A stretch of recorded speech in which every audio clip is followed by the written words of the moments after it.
안녕하세요. 좋은 아침이에요. 어제 배운 내용을 확인해 보도록 하겠습니다.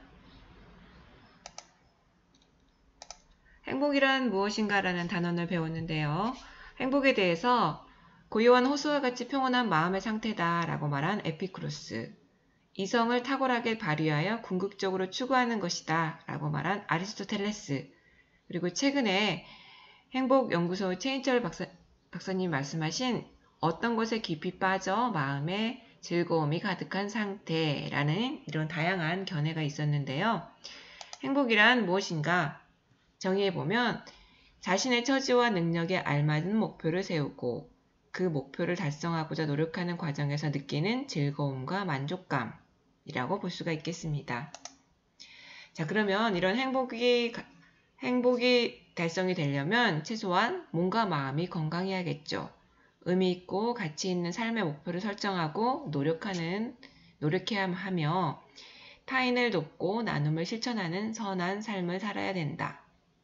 그리고 내 주변에 있는 사람들과 원만한 관계를 맺을 수 있을 때 그것이 행복을 위한 가장 기본적인 조건이라고 지난 시간에 우리가 배웠는데요. 오늘은 그러면 이런 행복을 이루기 위해서 구체적으로 어떤 습관을 들여야 되는지에 대해서 한번 배워보도록 하겠습니다. 교과서 94쪽 펴시고요. 행복한 삶을 위한 좋은 습관. 코끼리와 쇠사슬 이야기 한번 읽어볼게요. 서커스의 코끼리는 발목에 쇠사슬이 묶여 있다. 코끼리가 가진 힘이면 쇠사슬을 끊을 수도 있지만 끊지 못한다. 왜 그럴까? 코끼리를 아주 어릴 때부터 쇠사슬에 묶어놓고 키우면 코끼리는 스스로 도망가거나 쇠사슬을 끊을 생각을 하지 못한다고 한다. 어린 코끼리는 쇠사슬에 묶여 있지만 어른 코끼리는 습관에 묶여 있기 때문이다. 자, 습관이 얼마나 중요한지 보여주는 이야기죠.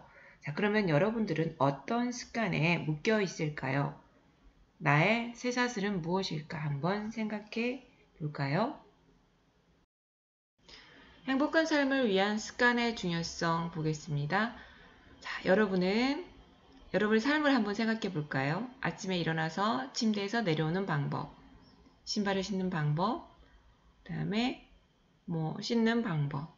자, 이런 것들을 우리가 항상 의식하면서 나는 이렇게 해야지라고 하나요? 선생님은 그냥 아침에 일어나서 침대에 내려올 때 무의식적으로 실내화를 신고 화장실에 가서 씻고 하거든요. 이게 의식적으로 뭔가 한다기보다는 내 몸에 배어있는 습관이에요. 그 습관대로 매일매일 산다고 해도 과언이 아니죠. 3살 버릇 8까지 간다라는 속담 알죠? 자, 이 속담에서처럼 우리의 습관이라는 건 우리 삶에 많은 영향을 미칩니다.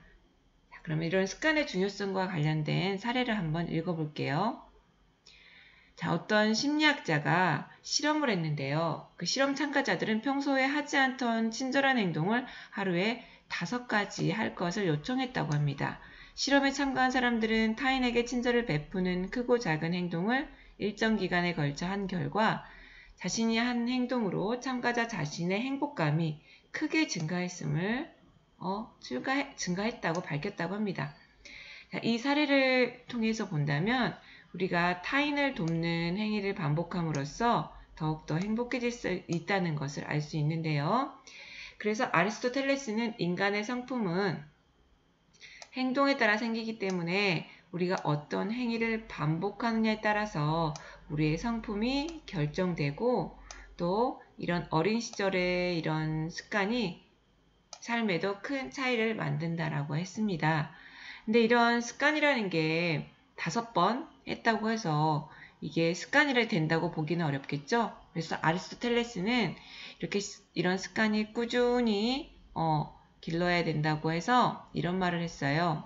한 마리 제비가 날아왔다고 봄이 온 것은 아니며 하루의 실천만으로 행복한 사람이 되는 것도 아니다 라고 말했다고 합니다.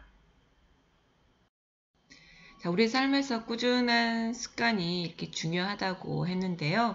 그러면 우리의 삶을 한번 되돌아보고 나에게 있는 나쁜 습관을 한번 찾아볼까요?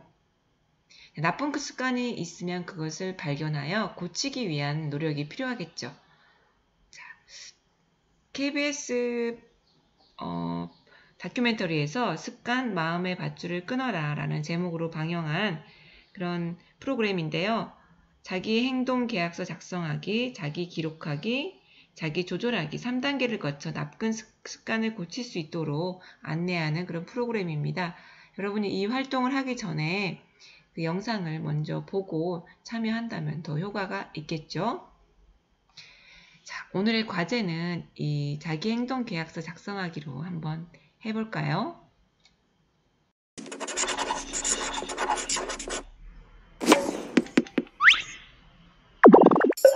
받아라, 불꽃 서브. 안 돼! 그렇게 빨리 치면 내가 도저히 받아칠 수가 없잖아. 안 돼! 형, 저랑 한판 치실래요? 마침 심심한데 잘 됐네. 꼬맹아, 안 봐준다. 뽕숭이부터 서브해. 간만에 몸 좀 풀어볼까?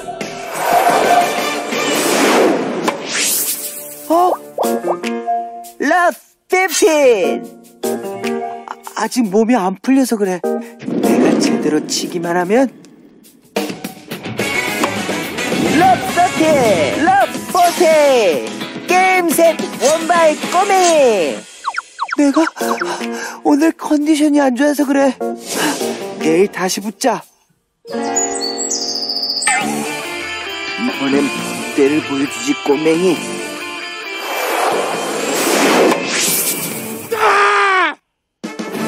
러브 30! 러브 40! 게임 셋 원바이 꼬맹이! 뭐지? 하룻밤새 덩치가 커진 것 같아. 안 돼! 말도 안 돼! 사람이 어떻게 하루 만에 자라! 갑니다!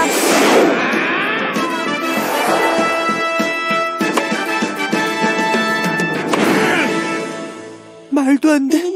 저 꼬맹이 왜 이기면 이길수록 강해지는 것 같지? 기분 탓인가?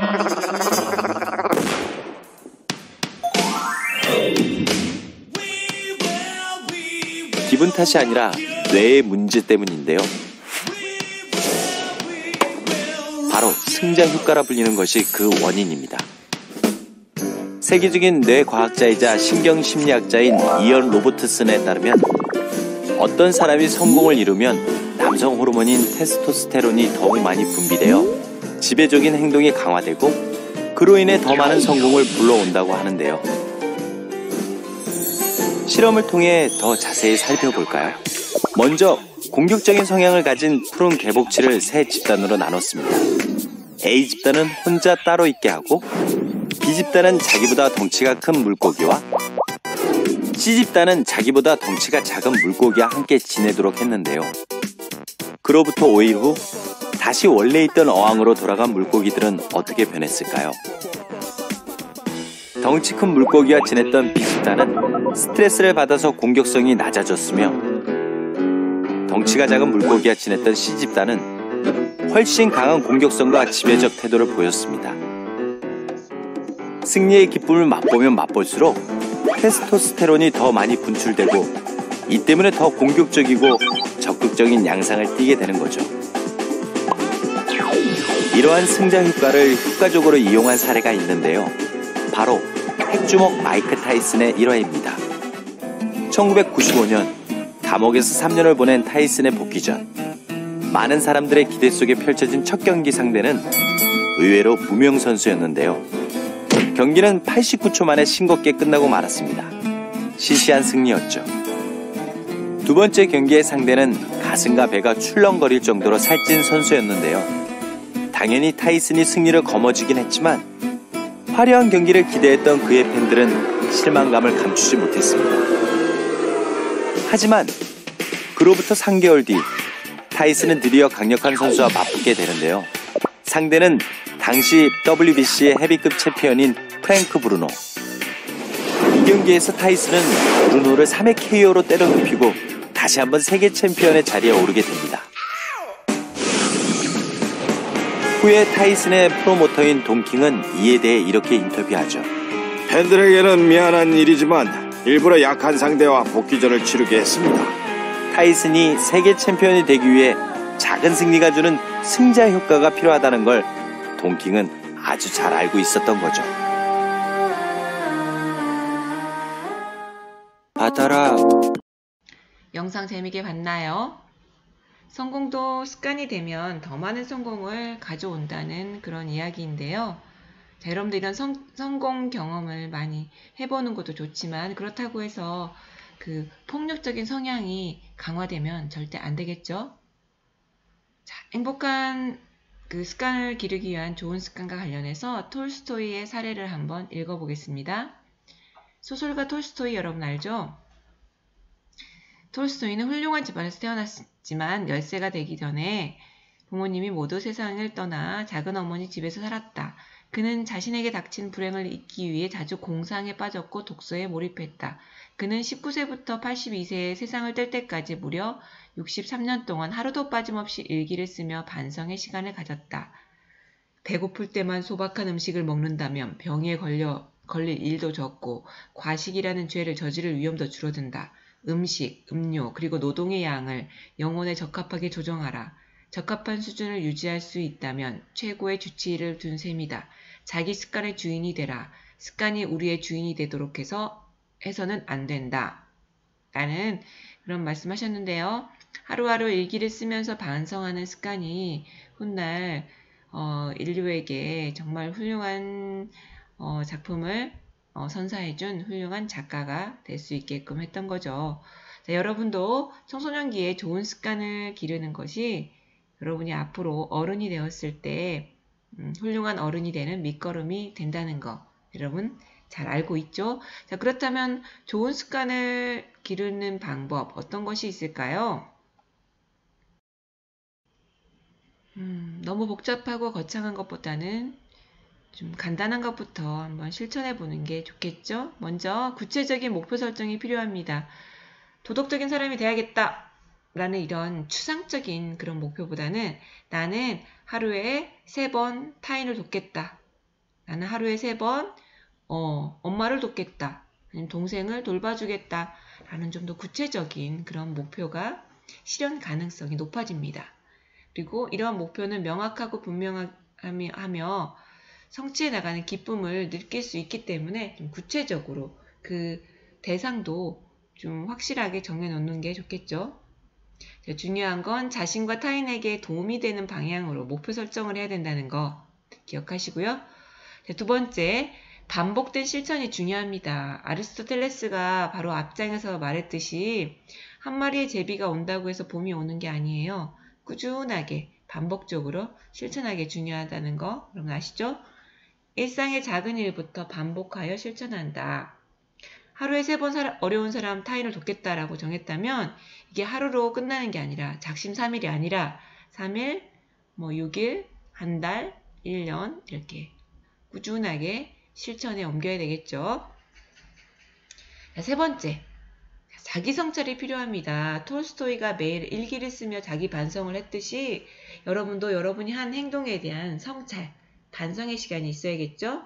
매일 잠들기 전에 자신이 한 일을 점검하여 잘한 일은 강화하고 잘한 일은 스스로 칭찬하세요. 잘못된 일은 반성하여 행동 수정이 이루어져야만 하겠죠. 이처럼 좋은 습관을 기른다는 거 쉬울까요? 어려울까요? 어렵죠. 어렵기 때문에 습관과 관련된 그런 속담도 있는 것이고 또 책까지 나와서 좋은 습관을 기르라고 하는 거 아니겠습니까? 좋은 습관을 기른다는 것은 마치 좋은 열매를 얻기 위해 밭을 경작하는 것과 같다. 경작이란 밭을 이렇게 갈고 갈아엎는다? 밭을 잘 가꾼다는 뜻이에요. 좋은 습관을 날마다 실천해 나간다면 어느 순간 나도 모르게 좋은 사람으로 변해 있는 자신을 발견하게 될 것입니다. 자, 여러분 머릿속에 딱 떠오르는 좋은 습관, 여러분 자신을 위한 좋은 습관 어떤 것이 있을까요? 교과서 97쪽 좋은 습관을 기르기 위한 노력 활동해 보겠습니다. 미국의 정치가인 벤저민 프랭클린은 삶에서 13개의 덕목을 정하고 이를 잘 지킬 것을 매일매일 다짐하면서 체크리스트로 자기 자신의 삶을 반성했다고 하네요. 자, 벤자민 프랭클린이 제시한 13개 덕목 한번 볼까요? 절제, 침묵, 질서, 결단, 절약, 근면, 진실, 정의, 중용, 청결, 침착, 순결, 겸손까지. 자, 13개 단어가 다 어렵죠? 자, 그러면 여러분은 이 13개 중에서 다 하지 마시고요. 딱 3개 정도만, 아니 5개 정도만 일주일 동안 잘 실천했는지 매일매일 한번 체크리스트 작성해 볼까요? 벤자민 프랭클린이 이런 좋은 습관과 관련된 명언도 말했네요. 일찍 일어나고 일찍 자는 것은 남자를 건강하게 하고 부자로 만들고 현명하게 한다 라고 좋은 습관과 관련된 명언을 말하기도 했네요. 자, 현재 나의 좋은 습관은 어떤 것이 있고 이를 강화하기 위한 그런 방법도 한번 생각해 볼까요? 적당한 강화도 필요합니다. 적당하게 강화해줘야 이게 꾸준하게 반복적으로 실천에 옮겨질 수가 있거든요. 그리고 앞으로 나에게 필요한 새로운 습관에는 어떤 것이 있을까? 나의 삶에 도움이 되는 좋은 습관, 그리고 이걸 습관화할 수 있는 나만의 그런 방법을 한번 정해보는 것도 좋겠습니다. 오늘 수업은 여기서 마치도록 하겠고요. 패들렛에 여러분 과제를 수행해 주시면 됩니다.